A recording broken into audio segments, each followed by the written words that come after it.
Okay, so tonight is the Q&A. So we will go through some of the questions. It's quite long, I would say, for tonight. All right, let me see. Okay, question 1. In one sitting last week, I observed rise and fall of the abdomen was fast rising and passing away almost immediately. After half hour, the knowing mind observe thoughts arise and pass away without knowing the content of the thoughts. After a short while, the knowing mind realized that there was mindfulness following behind the arising and passing away of the thoughts. The mindfulness was only aware, but the knowing mind put meaning into it, like translating what it had observed. The knowing mind also passed away too. Towards the end of meditation, there was a loud sound. Then observed mindfulness was following behind the sound as it arose and passed away. There was a gap before the knowing mind realized meaning of the sound is actually the alarm ring. It's like the mind has become slow in perceiving the object. Would appreciate Bhante's guidance. Thank you. Sadhu with Metta. Now, here, whatever that you are doing right now, it's perfectly all right. One of the things is that we just have to be careful in trying to put every meaning into what we are observing. Sometimes there are yogis who are trying to, everything that they notice, they want to put, what is that? I mean, they want to think about it now. They want to think about it. Oh, I'm looking at a phenomena of wind element. They have to think about it. So that one, we have to be careful. Sometimes those things, if it just pop up for a short while, it gone, then all right. Don't entertain it too much, those type of thinking. So during in the Vipassana, while you're sitting, is just only to observe what is really going on. Now, also, the mind becomes slow in perceiving the object. Now, during in the Vipassana, sometimes when the mindfulness and concentration is going into a more continuous manner, then the mind doesn't really wants to be connected with the external objects. External means here are the five senses. So when there are certain sound arises, sometimes the mind will take a while just before it goes there. And therefore you can able to see a little gap there.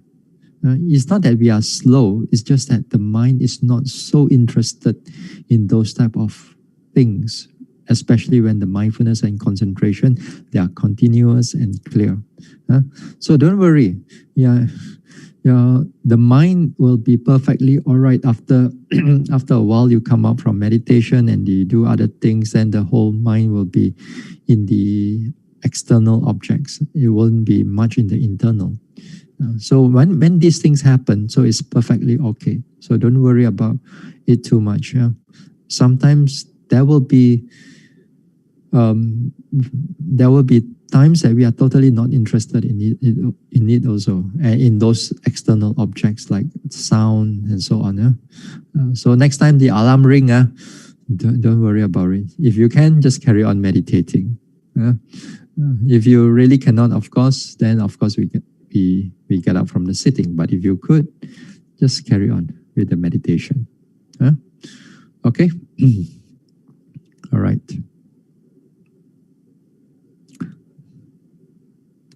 Next question.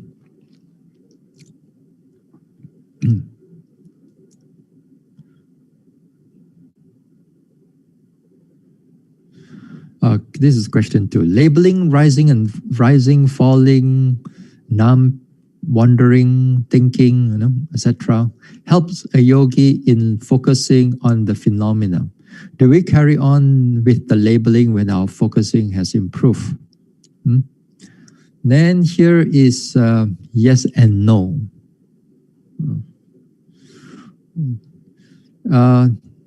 No first. Sometimes when our mindfulness is continuous, and especially like when the mind is especially in the third insight, fourth insight, when the mind is much more continuous.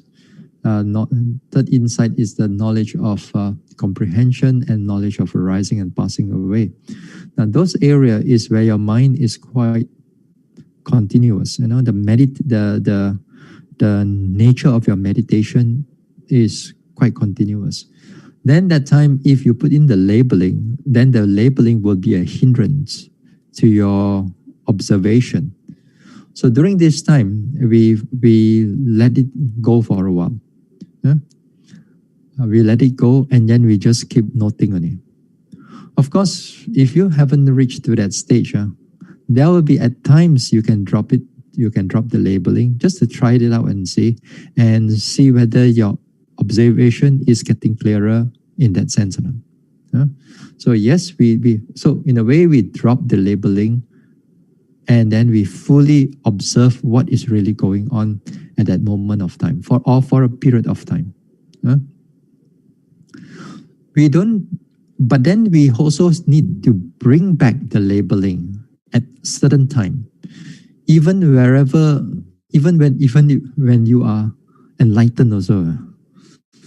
Even we are Sotapanna or Sakadagami or whichever. And sometimes we bring back the labeling too. We bring back the labeling because it is very helpful to overcome certain, like for example, hindrances or sleepiness. Then that time when your mind is not active, that will be good to bring back the labeling, even though you have been enlightened. And then we bring back the labeling in order for us to stimulate the mind again, because the labeling itself, it brings about effort. It brings about energy, it brings about mindfulness, it brings the mind to it directs the mind to the object. That would be very good. So we use the labeling whenever it is necessary. But for beginners, it is much better that you use the labeling, like for example, like 90% or 100% of the time while you're sitting. And also while you're walking, if you are doing walking meditation, then also would be good that you use the labeling for beginners. And then slowly, you getting better. That means after a week or 2 or 3, or maybe after 1 or 2 retreats, that things getting better, then you slowly drop it for a while and see whether the mind can still hold on to the object, observe the object or not. So this labeling, you must use it as a tool to help you to get the mind more continuous mindfulness, more clearer mindfulness. If your mind is clear, you drop it. If your mind is not clear, then you bring it back again. So as I said, you bring it back again when your mind is sleepy, like also when you are restless, also when your mind is like not energetic, like in the morning. Then use the labeling in order just to stir up the mind. So labeling is a very useful tool. Number 2, naturally, most of us will not attain Magga and Phala. So we need lives after life plans to establish strong affinity towards the Buddha, Dhamma, Sangha, so that in the next lives we will A, not fall into woeful states, B, have strong affinity towards Buddha Sasana, able to maintain right view and wisdom to connect to the Buddha Dhamma, to continue our unfinished striving until Magga Phala. What are the necessary things or effort, etc., we need to do to arrive at this advantageous position? All right, good. Naturally, most of us will not attain Magga and Phala.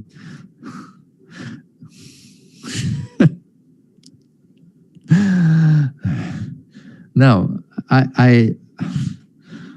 this one is I think it's kind of like defeating the whole purpose of the whole teachings of the Buddha, Here, I put it in this way. It's not that most of us will not able to attain Magga and Phala. It is that most of us will not want to strive. Then, therefore, the Magga Phala will not arise. Or we strive not enough. If you strive, if you really want to give up a lot of things, and then if you strive, then it's possibly within this very life. So, you can't put that in this one. It's just a matter of whether you want to strive or not. And you strive, of course, you have to strive here, strive rightly also. So we need life after life to plan, establish for the affinity towards the Buddha Dhamma. So in the next life, we will not fall into woeful states. That statement also not so correct. Why is it not so correct? Because you have to I can't say you remember. I mean, you have to realize that in the past life, you also done a lot of bad deeds and a lot of unwholesome deeds, and they too have karma. And the karma is just waiting. So this life, since you meet with the Buddha Dhamma and you do a lot of good, of course there is also a lot of wholesome actions, and then there will be wholesome, happy result then. So in the past life, or even in this life before you meet with the Dhamma too, then you have been doing perhaps lying, stealing, killing chicken or whatever, Then you still have to bear up with your unwholesome karma. So in the next life, we hope that we're not able to fall with the woeful states. That also is not easy for us to this one. As long as you are not enlightened, as long as you are not Sotapanna and above, then these woeful states the door will not close. So therefore our unwholesome resultant will still able to bear up in the future lives also. So not fall in the woeful states. It is partially true, not true entirely. B, we have strong affinity towards the Buddha Sasana, able to maintain right view. This one also is not totally correct, also partially correct, but not totally correct. Because in the next life or in the future lives, we do not know that when we will able to meet with the Dhamma again. Because the Buddha Sasana, the Buddha's teaching, it's limited time. So we may reborn in a time where sometimes they call it the dark, where the dark times where you do not have any teachings of the Buddha. So say for example, if you die right now, since you do a lot of good deeds, and then you reborn in the heavenly worlds, and then you go play, you forgot about your Dhamma and so on. And then after that, you die, you're reborn in a human realm again, let's say. And then with that, by the time you come back, maybe 1,000 or 2,000 or 3,000 years gone, let's say, then you come back, there's no Dhamma there.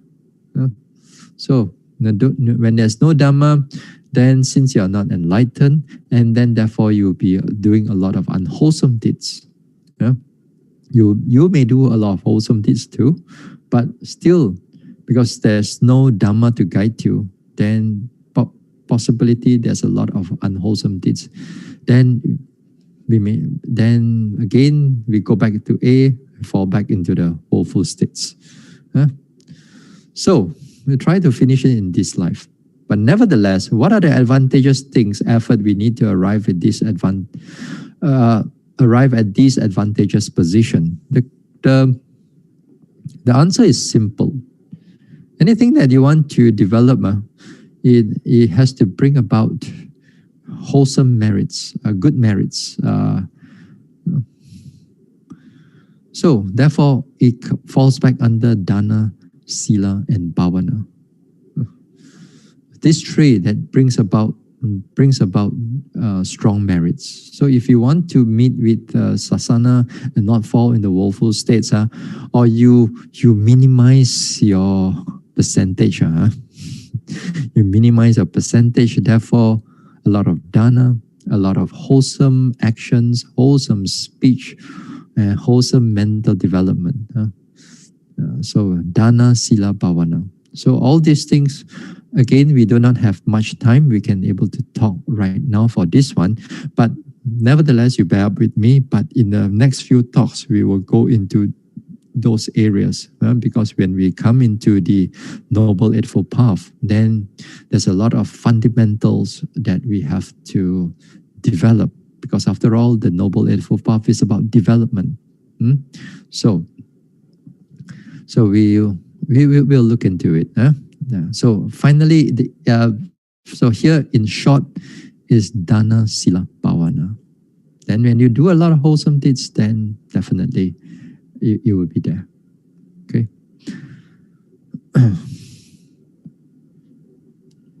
Now, some of us, number 3, some of us could have made some vows which would block our progress of insight, like Sammasambuddha vows or some attachment vows. How to undo or nullify those vows? The vows. Okay. Now, here, if you made this type of vows in the past, and you find that these vows is not appropriate for you, and then you want to strive for the Magga and Phala or enlightenment, all you need to do is sincerely, you renounce those vows. You just tell yourself, or you just make an adhitthana, you make a vow, for example, like I fully give up on the path of Buddhahood, for example. I totally give up. Then you make a new adhitthana that you want to strive in this very life. You want to strive in this very life and attain the Magga Phala in this very life. Something like that. So once you nullified it by by adhitthana, then of course you have to do it sincerely, not like your mind is halfway here and there, So you have to be sincerely, fully to renounce a certain vow. So it doesn't need to have special rites or rituals and so on. All you need to do is make sure that your mind is clear and you undo those vows. Okay? All right. Next question.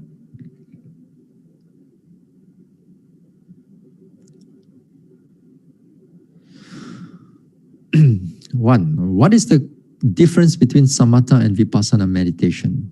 2, satipatthana is the basis to develop vipassana. Elaborate on this idea.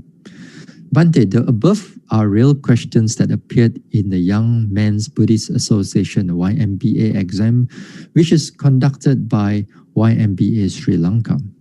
This YMBA exam is yearly exam for international students of Buddhism, testing their knowledge of textbook. But knowledge sometimes can be different from the real insight. So I wonder if Bhante can share your views to the 2 questions from the standpoint of vipassana or direct insight. Thank you. Now, first of all, I have to put a very clear caveat here. Whatever I'm going to say afterwards, you don't going to put it into your exam paper, You don't put it into your exam paper. Although it may be some of the things may be the same, but some of you are going through all these exams, like Sri Lankan exam or some Malaysian Buddhist type of exams, they have this exam test questions that yearly the students, if they would like to participate, then they sit to fit that question, to this type of exams. For me, at one time people asked me whether I want to go through these exams or not. Before I was a monk, I said, it's enough already. I just finished all the school and everything. It's full of exam already. Sometimes it give me nightmares also. And here I don't want to go into another exam. So, so for me, that is for me. For other people, it's perfectly all right if you want to go through it. And also it's good that through these exams, then a lot of book knowledge, a lot of theoretical knowledge you can able to gain. But for the sake of answering this question, for you to get a diploma or certificate, you have to go through the module, or you have to go through the handouts that is given to you. At least they understand that. At least they understand, the within the framework that you can able to answer, that you understand those modules that they gave you. So anyway, that's said and done. So you have to go through those modules that they gave you, and you answer it accordingly when it is during the exam. Okay, but here, since we are doing a Q&A session and we are connected with our practice, meditation, understanding, then let's answer it in the sense of just a normal Q&A. So what is the difference between samatha and vipassana meditation? Now, samatha and vipassana meditation, first of all, we look at the purpose. We look at the purpose. We look at the objective or its goal. Vipassana meditation, as you all know, its goal is to get out of this cycle of birth and rebirth, or seeing or realization of nibbana, or eradication of all the defilements. Whereas samatha is not. Samatha is the purpose is to able to attain jhana. And with the attainment of jhana, some people able to develop some psychic powers. So basically, most of them, they're able to, the purpose here is finally to attain the first jhana, second jhana, third jhana, fourth jhana, fifth, sixth, seventh, eighth jhana. And then with this jhana also, there are also still rebirth in the next life. And the next life, if he able to maintain the jhana, then he can reborn in the Brahma realms of existence, not in the sensual realms, not in the heavenly, but more towards the Brahma realm. So vipassana meditation is not. Finally, in the vipassana meditation, nibbana is to cut off this cycle of birth and rebirth, no more existence. So this is the purpose here.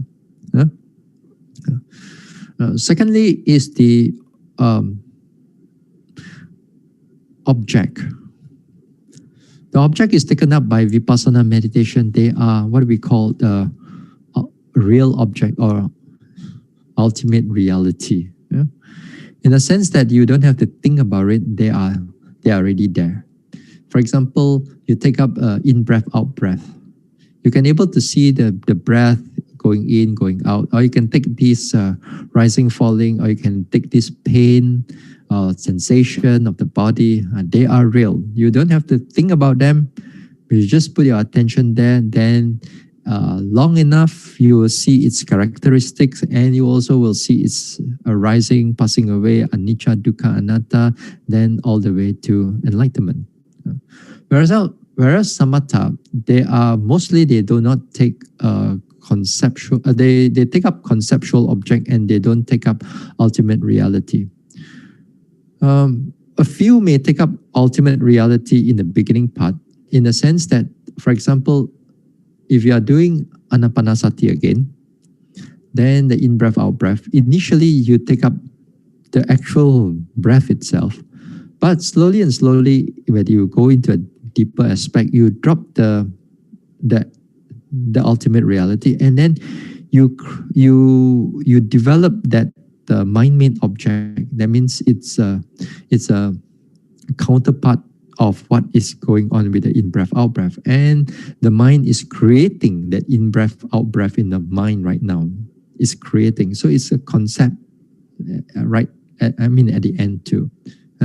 So they're taking up conceptual object in order to develop the mind to develop into jhana. So the object here. one of it. What else in the vipassana and samatha? You see, again here, the state of mind. The state of mind in the samatha and the state of mind in vipassana, although both of them, they have mindfulness, they have concentration, wisdom too, but the way that how the mind is used on noticing the object is slightly different. Yeah? In the samatha, we notice it in the sense of you put your attention there, you put your mindfulness there, but you don't go and see how it change. You don't go and see how it arises and it passes away. Your mind is just stay there and just keep your mind peaceful and calm. With that, mindfulness also able to develop if you know how to develop that. Then it develops the mindfulness, it becomes more clearer, more stronger, it develops into these conceptual objects, and then later part it goes into jhana. Whereas in the vipassana, the state of mind that's observing, they are more towards looking and searching and investigating the nature of an object. Say, for example, if you notice the rising and falling, you want to see how it moves. You want to see how far, how fast it moves, whether it slow down, whether it turn this way, whether it go this way, whether it twisting, whether it's stopping, whether it's arising, whether it's passing away. The mind is directly towards that part of it. So these are the three parts of samatha and vipassana meditation. One is the purpose, one is the object, and one is the how the mind that pays attention to the object. Number two, satipatthana is a basis to develop vipassana. Elaborate on this idea. Now satipatthana, here we have to understand its purpose. Sometimes there are meditators who meditate. They are not clear about the purpose and they think that they are doing satipatthana. For example, if you are doing mindfulness meditation, then nowadays there's a lot of people doing daily mindfulness meditation, and they have sort of like a mindfulness meditation that to overcome certain of your pain, overcome certain of your mental anxiety. But it's not for the purpose of getting out of this cycle of birth and rebirth, not for the purpose of enlightenment. Therefore, it doesn't fall under vipassana, although it develops mindfulness, concentration too. Now, satipatthana has to have that quality. Even before you meditate, you must have the direction or you have the goal for the purpose of enlightenment. Then when you have the purpose of enlightenment, then this satipatthana can be developed in two ways. Samatha yanika or Suddha vipassaka yanika. In the sense that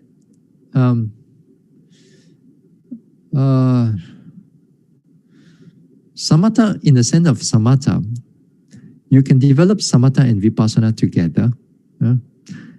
But then the samatha is for the purpose of calming down the mind. But overall, this one is for the purpose of getting out of samsara. Then that samatha that you practice falls under satipatthana. If you practice this samatha meditation and you want to have a Brahma rebirth, and you don't want to get out of samsara, you would just want to have Brahma rebirth, then that samatha meditation does not fall under satipatthana. Okay? So satipatthana is always that direction. So whatever that you do under that umbrella of satipatthana, then it falls under satipatthana. Even while you are eating mindfully, you are eating this one, then for the sake of enlightenment, that also is fall under satipatthana. Uh, next time, if you you make your arms round, you make your arms, and then the whole you offer it mindfully, you offer it carefully. Then you says that you want to realize nibbana in this very life, for example. Then yes, it also, and I mean in the sense that it falls under satipatthana too, but more or less of you are trying to perfect your parami here. But anyway, the whole purpose of this satipatthana is to have the direction towards that goal of nibbana. So therefore, vipassana, naturally, if you practice vipassana properly, then it goes into that path, to that enlightenment. So satipatthana can develop with samatha and vipassana. Or satipatthana can develop with vipassana alone. When you say vipassana alone, also if you look into it a bit more, actually there's still some degree of samatha that you have to develop. You still have some degree, in the sense that you don't develop into jhana, but you need to calm the mind down on a certain sense in order for the hindrances to temporary not there, in order for you able to notice what is really going on. So if you are just taking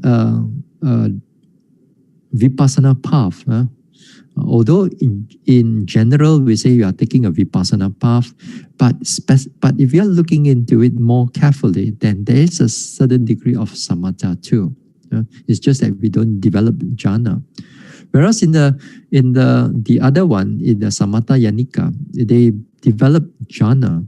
They develop the jhana, and then with the jhana, they use that jhana as a basis to develop vipassana. Then because that jhana is very helpful to clear a lot of all the strong defilements, at least temporary, and then with that their mind is very clear, bring that clarity, noticing the objects of vipassana, then they develop from there. Also can. So satipatthana is the basis to develop vipassana. So it all this way lah. I don't know what is the basis, what basis that you still want, something like that. Anyway, so as I said, this one, whatever I said here may not be appropriate for the exam, It's just for the discussion over here. All right, next question.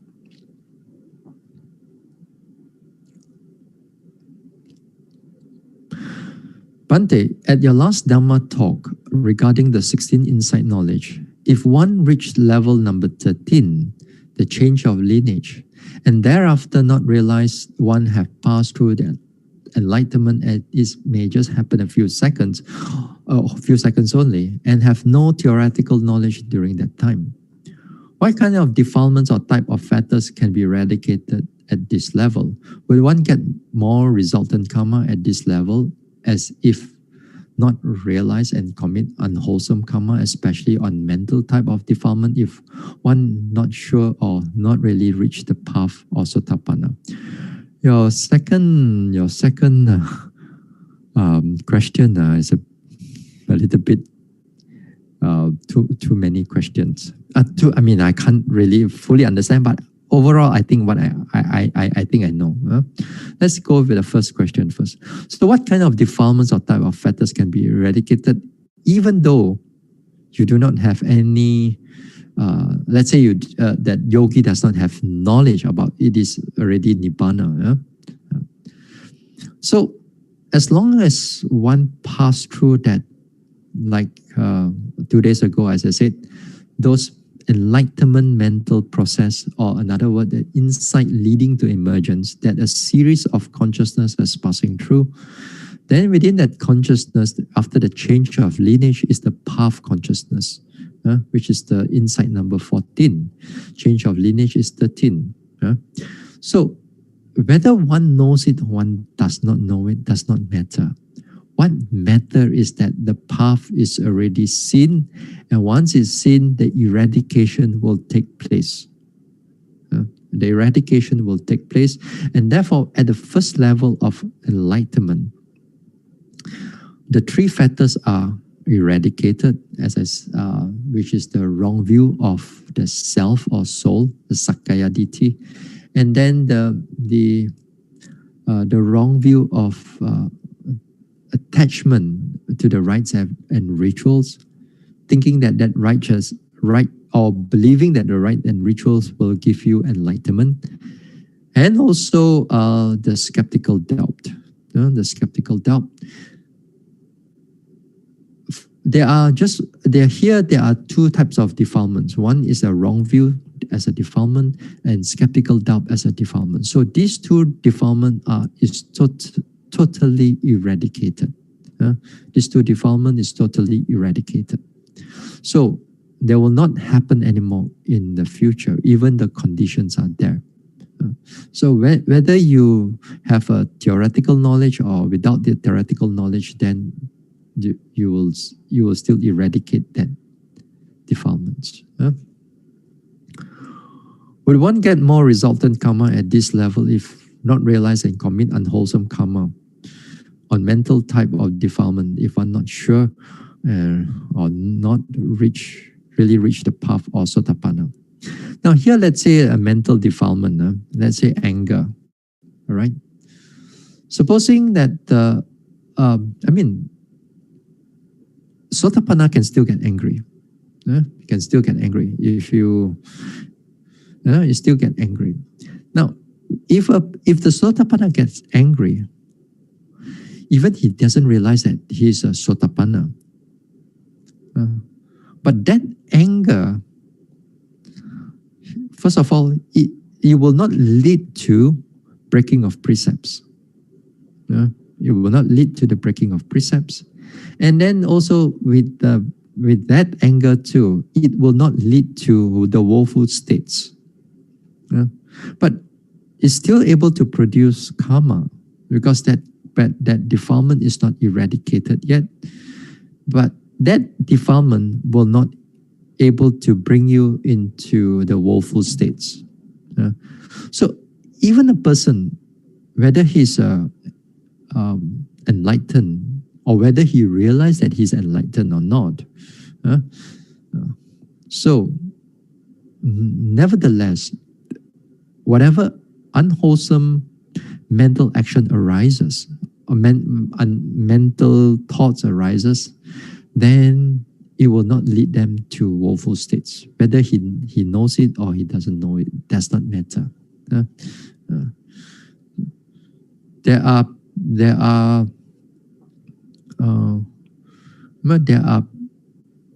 these are not many. There are few yogis who really just pass through. For a while, at least they pass through for a while. They don't realize that they already passed through Nibbana. But one thing is that what they see, a lot of things is changing in their meditation. But they are not sometimes they are not very sure whether this is enlightenment or not. Okay, so these are the things. You commit unwholesome karma. So as long as one is sotapanna, whether one realize it or not, does not matter. This type of unwholesome karma does not have powerful resultant in the future. Okay. All right. Number 4. Question 5.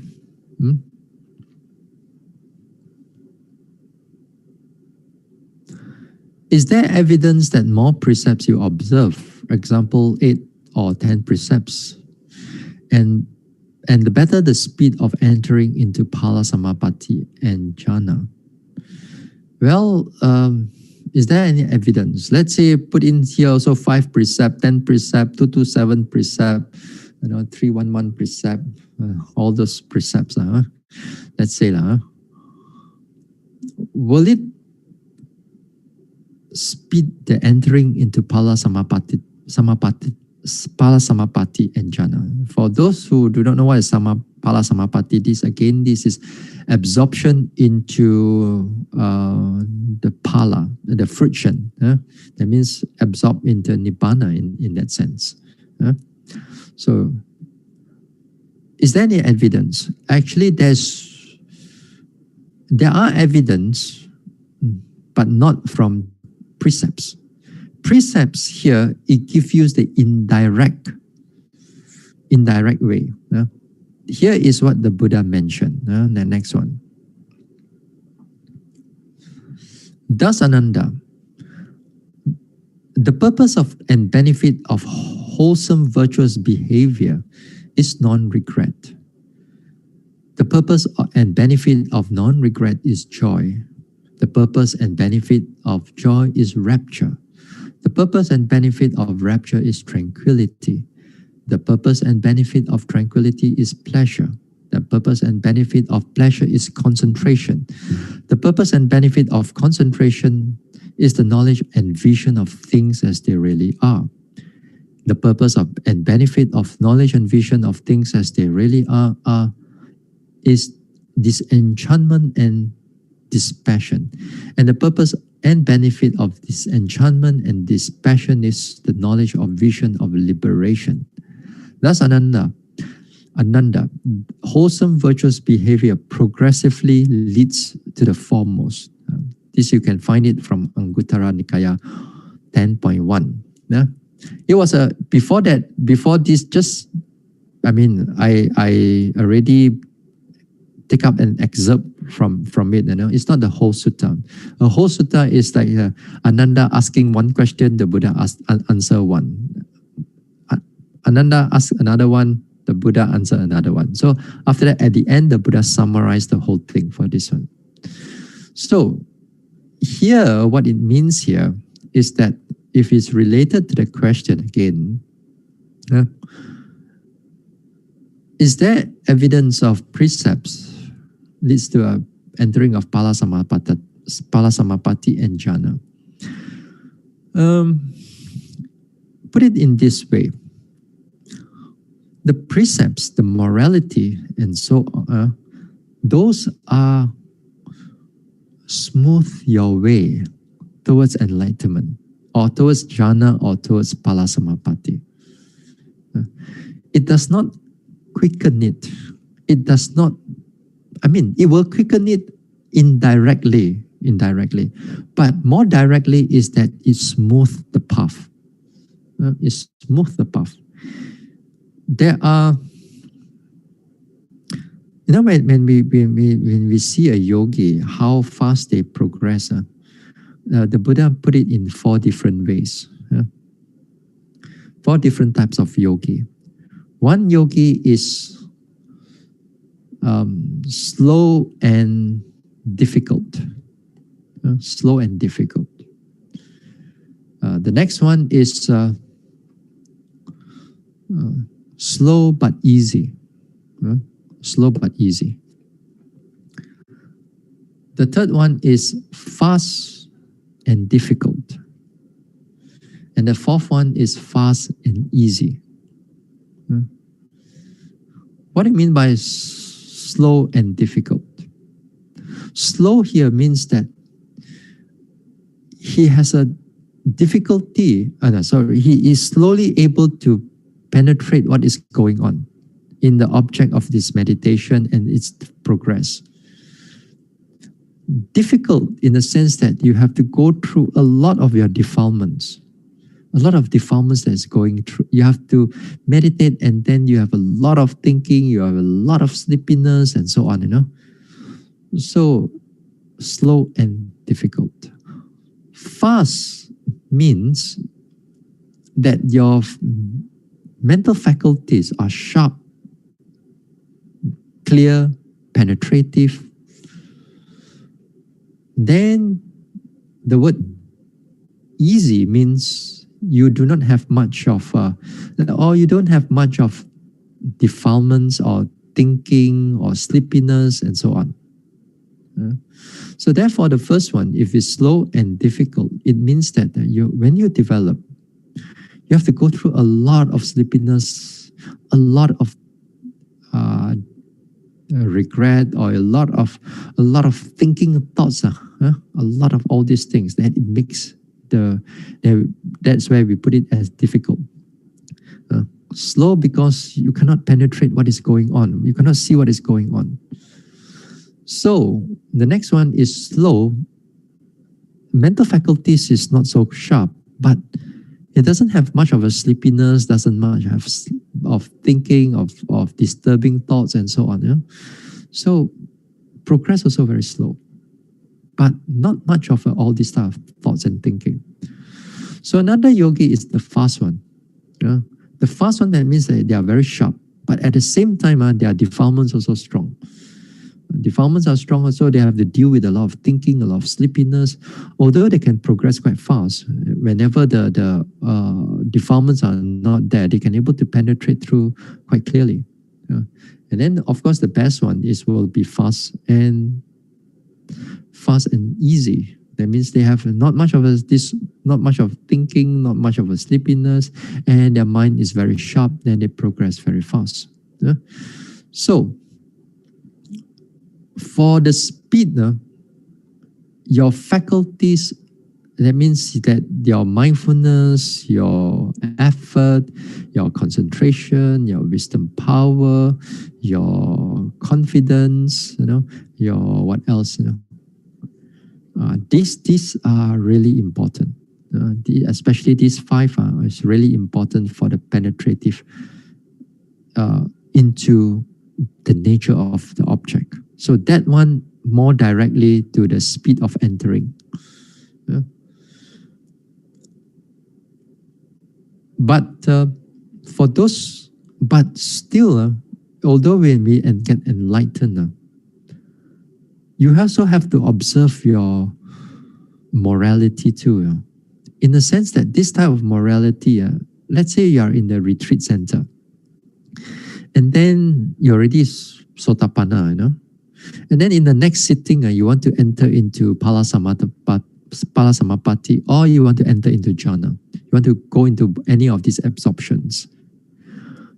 Before the sitting, or for that particular day, you should not be like talking all here and there.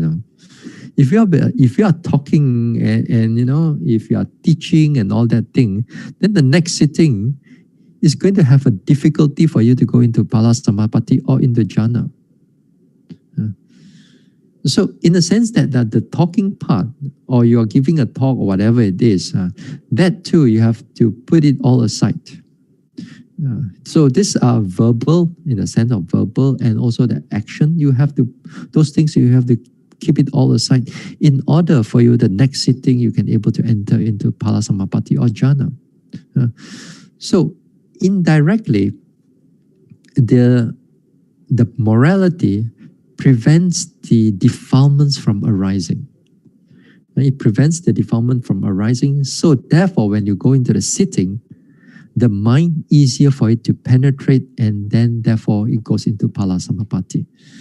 So here the precepts are that we all keep every time, day in, day out, and we chant again and again every day.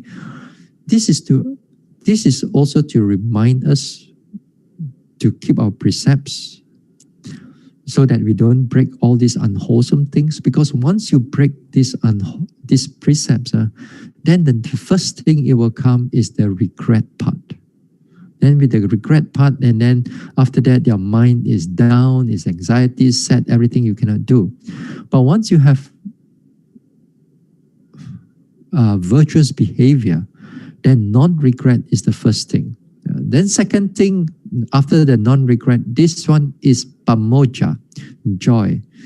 Then this joy here, it's difficult to translate. Sometimes they translate as gladness. Gladness means that you are generally, every day you are happy, you are glad, Not because the gladness, not because you remember of your precept, but because of you don't break all these things, there's no fear in you. There's no fear in you. There's no anxiety inside you. Then kind of like every day you are quite glad. You're quite joyful in that sense. So that is what we call pamoja. But when it comes into piti, and the next thing is piti here, is that when you already go into the meditation part, because this piti here is more towards the meditation development. So the word piti here, and then after that tranquility, sukha here is all within the mental development already. So the first two or three, where we have virtuous behavior, non-regret, pamoja, then these are within like our everyday life thing, when we are not in the meditation. So the word is, sometimes they translate that joy as gladness, everyday gladness. Sometimes or maybe one time I read that this pamoja is like the initial type of joy, whereas the piti in the rapture is like a more stronger type of joy, more towards the meditation type of joy, whereas the pamoja here is like an everyday type of joy. So you can see that when a person breaks the precept or breaks a lot of stealing and so on, their mind is not calm. The mind is always have a lot of fear that other people may steal from them, they may get caught, they may get things like that. So the mind has not type of joy, the everyday type of joy. So with that, it brings you into Pala Samapatti and Jhana, or both of these are just absorption. All right. Okay. Next question, which is connected to this one, and this one is they send me the picture also. So it comes out with a picture. So question 6, may Bhante advise how to overcome emotion of regret? Now then here the answer is here again. Virtuous behavior, non-regret. Anyway, sometimes sometimes you all get this type of pictures like in your Facebook, or some people like in the morning they just send to you these things, or sometimes in the WhatsApp you open up, you see this type of pictures. I just let me remind you, not all these things are correct, not all these things are real. So because sometimes there are some people, everything people send to them must be real, especially during the beginning of the lockdown or MCO in the version 1 last year. People get so panicked. There are people who any news that come into their WhatsApp must be real already. Bhante, look, is it real or not real? They'll panic first. So this type of things also, you all got to be careful, when a lot of all these things comes in.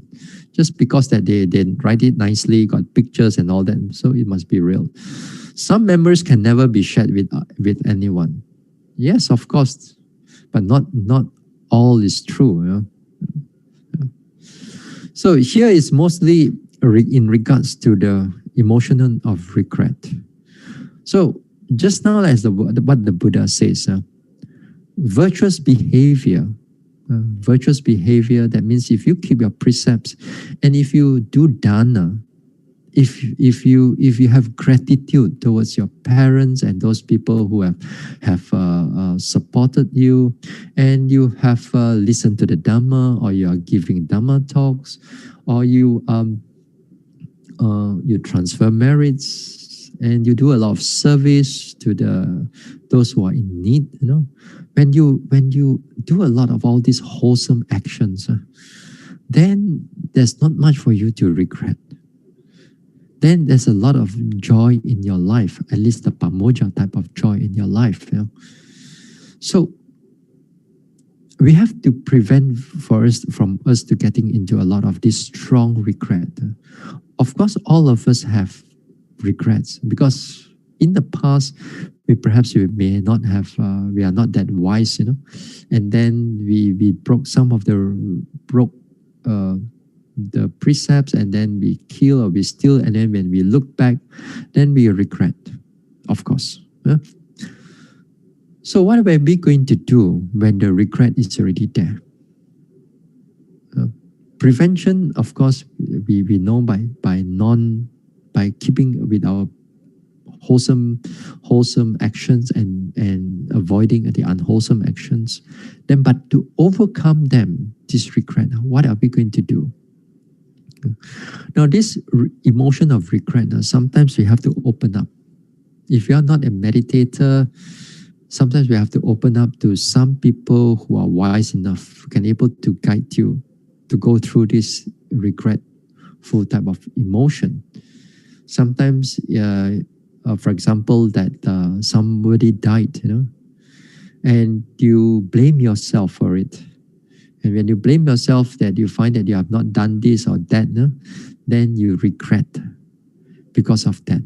And throughout your life, even though perhaps it may not be your fault, but you think that it's your fault, then you keep that regret. You keep that regret over time.